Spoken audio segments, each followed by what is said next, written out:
Vous avez reçu plein de soumissions parce que vous voulez faire transformer un conteneur et évidemment, vous voulez le faire peinturer à vos couleurs. Et sur la soumission, il y a un prix pour la peinture. Mais qu'est-ce qui est inclus dans la peinture? Dans cette capsule, on va vous expliquer à quoi s'attendre, mais surtout nos petits trucs d'experts pour aller chercher le meilleur résultat possible. Alors, bienvenue aux 2 minutes dans le conteneur.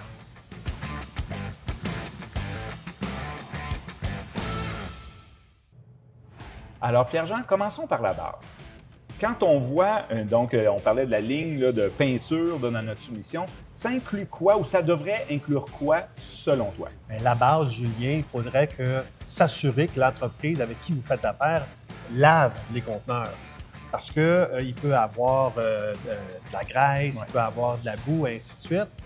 Donc, il faut utiliser un savon qui est spécialisé. Et en même temps, quand on fait cette partie-là, on va en profiter pour enlever les autocollants. Et quand on enlève les autocollants, il y a souvent une petite colle, un résidu. On va enlever ça en même temps de faire le nettoyage.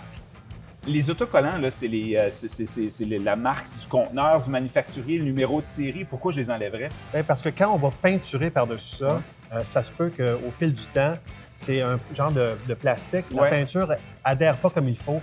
Ça se peut que ça craque. Donc, on ne veut pas avoir ce look-là sur notre conteneur qui est flambant neuf. On va voir aussi, ça va être embossé un peu. Ça va être embossé, effectivement. Ça ne sera pas égal.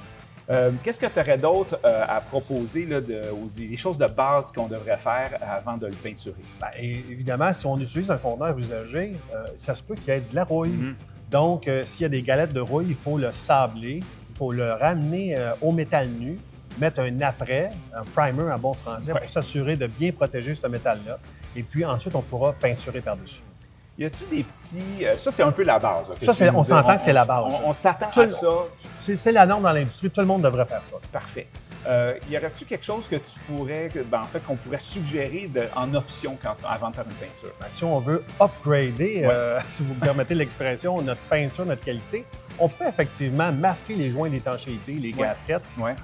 Donc, on va mettre un collant par-dessus et la peinture ne collera pas sur le joint d'étanchéité. Il va, dans le fond, sortir comme à l'usine. Oui, mais pourquoi je ferais ça, grosso modo? Bien, simplement parce que quand on rouvre et on ferme les portes, le gasket va bouger. Donc, au fil du temps, la peinture va craquer, va s'écailler. Esthétiquement, ça ne sera pas très joli. Ça reste fonctionnel, mais ce n'est pas très joli. Effectivement. Une autre option, on pourrait, dans la même ordre d'idée, enlever et remettre les guides avec les poignées, les locking bars.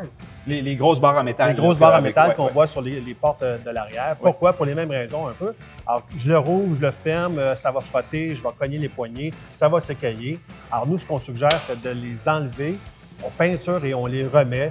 Alors, ça a l'air d'un conteneur qui sort d'usine, avec vos couleurs. Comme vous voyez sur les images, c'est vraiment au look que ça fait une belle différence. Absolument. Alors, j'espère que ces petits trucs-là vont vous aider à prendre des décisions éclairées quand vous allez commander votre prochain conteneur avec de la peinture. Si vous avez des questions, évidemment, appelez-nous, ça va nous faire plaisir de vous aider. Puis au plaisir de vous revoir dans une autre capsule. À bientôt.